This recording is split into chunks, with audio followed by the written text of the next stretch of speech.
आमचे म्युझिक की शानदार प्रस्तुती।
साँझ का निकलै छी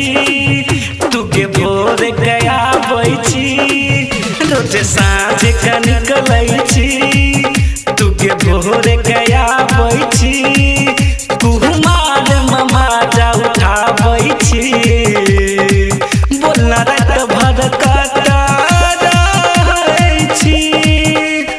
बाबू माई तोरा पछोड़ी दैन छोटिया पहरा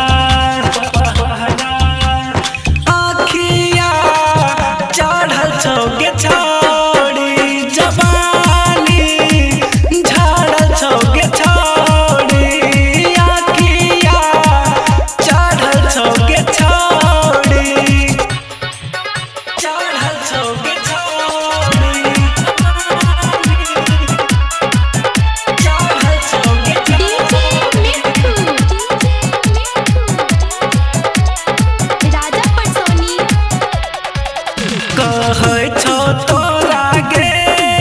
छोड़ी गौतम दीवाना गे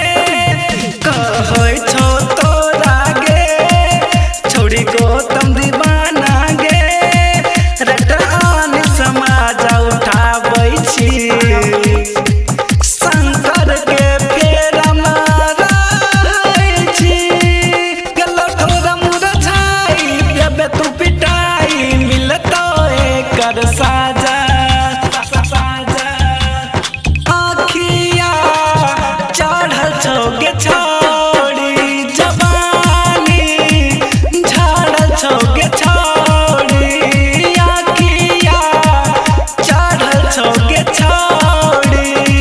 आमचे म्युझिक की शानदार प्रस्तुती।